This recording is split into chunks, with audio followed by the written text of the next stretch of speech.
Hello students, E learn with Rajan sir mathematics में आपका स्वागत है। कक्षा 10 विषय गणित प्रकरण 5 समांतर श्रेणी प्रस्तावना। यदि आप बच्चों हमारे चैनल पर नए हैं तो इसे सब्सक्राइब कर दीजिए, बेल आइकन को दबा दीजिए और इसको लाइक और शेयर करिए ताकि हमारी नोटिफिकेशन आप तक पहुंच सके। चलिए हम स्टार्ट करते हैं।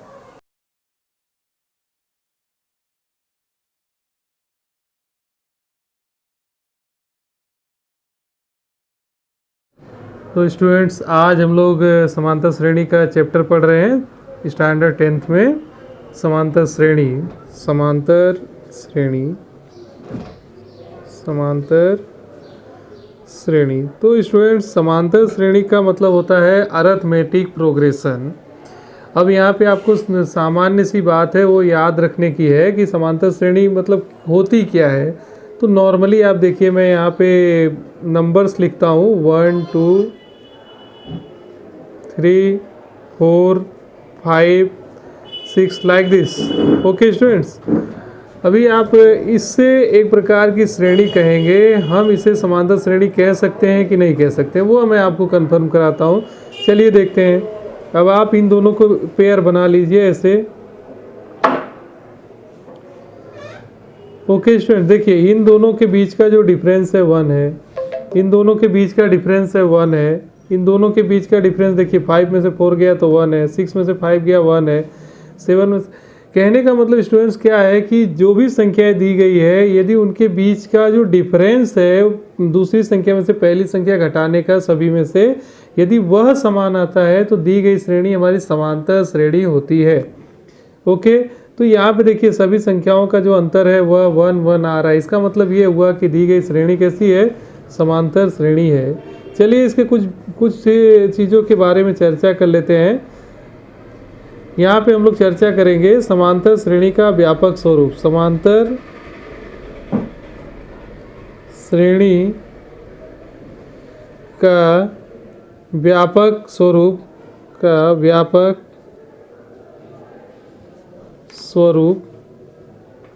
ओके स्टूडेंट, चलिए इसको देखते हैं। समांतर श्रेणी का जो व्यापक स्वरूप होता है वो क्या होता है, a plus D, a plus 2d, a plus 3d। इसी प्रकार से जनरलाइज इसी प्रकार से होता है और आगे बढ़ता जाता है। इसी प्रकार से आपका आएगा लास्ट में a प्लस एन डी। इस प्रकार के स्वरूप का होता है।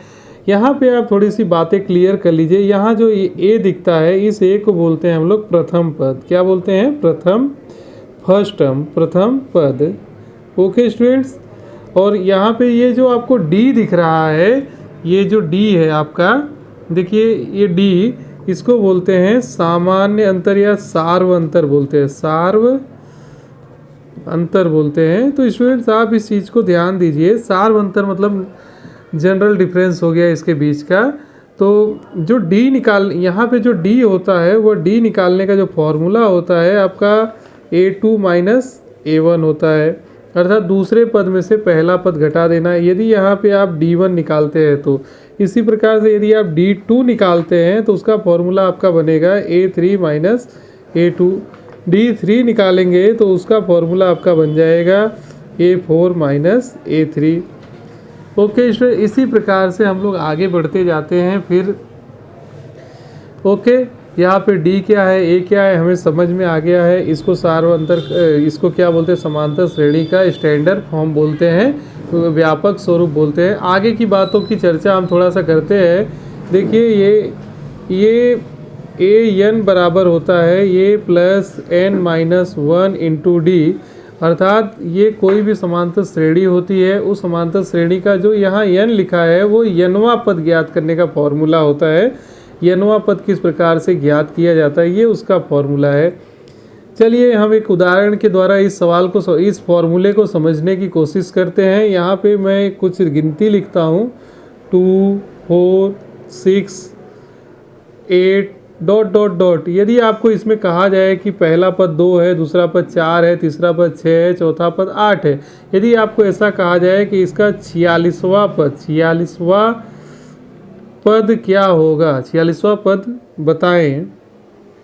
ओके स्टूडेंट्स, तो 46वां पद इसमें बताना है, तो इसका मतलब ये हो गया कि आपको इसमें कौन सा पद nवां पद का फॉर्मूला लगेगा। तो चलिए यहाँ पे इसको इस फॉर्मूले से सॉल्व करते हैं। तो इस फॉर्मूले में a आता है, तो a का मान यहाँ पे कितना हो गया, 2 हो गया। ओके स्टूडेंट्स, फिर इस फॉर्मूले में d आता है, तो d बराबर आपका कितना हो जाएगा, a2 माइनस a1, अर्थात इसमें हो गया आपका d बराबर, देखेंगे आप 4 माइनस 2, इसलिए d बराबर आपका, चलिए यहाँ पे वो भी 2 आ गया। ठीक है, d मतलब आगे वाले पद में से, जैसे 8 में से 6 घटाते तो भी 2 आता है, मतलब बाद वाले पद में से उसके पहले वाला जस्ट पद निकाल दिया जाता है तो वो d हो जाता है। सार्व अंतर, जिसे सामान्य अंतर के नाम से जाना जाता है। स्टूडेंट्स, तो चलिए यहाँ हम ध्यान देते हैं, फॉर्मूले पे आते हैं। अभी n किसको डिनोट करता है, तो n यहाँ पे जो पद ज्ञात करना होता है उसे डिनोट करता है, उसे जानेंगे। चलिए 46वां पद ज्ञात करना है, तो हम पहले nवां पद का फॉर्मूला लिखेंगे। an बराबर होता है a plus n minus 1 into D. तो सो स्टूडेंट देखो, a 46 वाला पद निकालना है, तो n की जगह पे a 46 लिखेंगे, a की वैल्यू 2 लिख देंगे यहाँ पे, प्लस 46 माइनस 1 करेंगे, इंटू डी की वैल्यू 2 कर देंगे। तो 2 प्लस 46 माइनस 1 45 होता है, इंटू 2 करते हैं तो इक्वल टू 2 प्लस 45 इंटू 2 90 हो जाता है, 90 प्लस 2 इक्वल टू 92 हो जाएगा।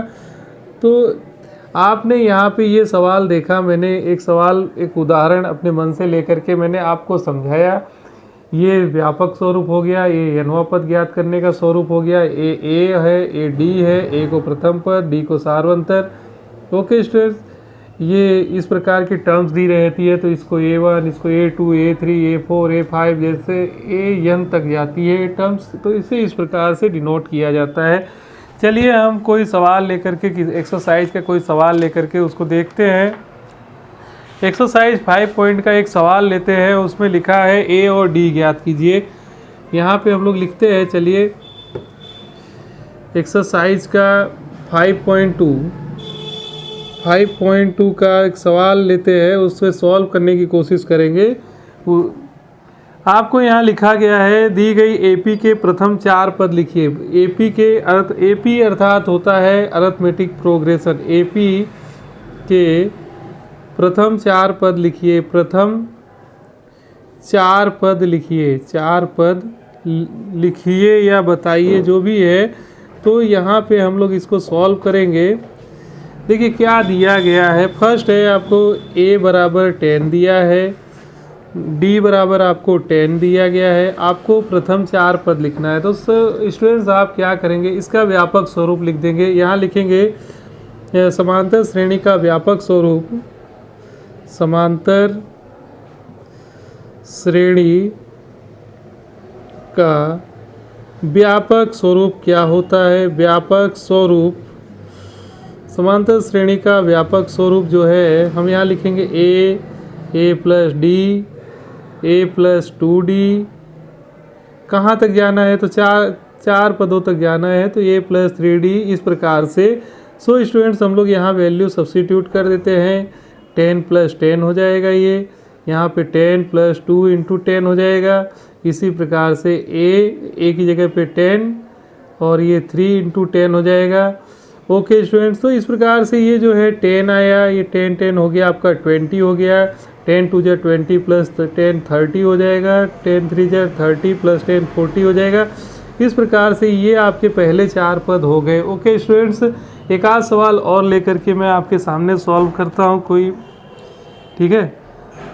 तो चलिए एक सवाल और ले लेते हैं हम लोग। यहाँ पे 3rd नंबर का जो सवाल है उसे ले लेते हैं। यहाँ लिखा गया है a equal to 4 and d equal to 4 and d equal to -3। Okay students, चलिए इसे सॉल्व करेंगे और हम लोग देखेंगे कि भाई इसमें क्या।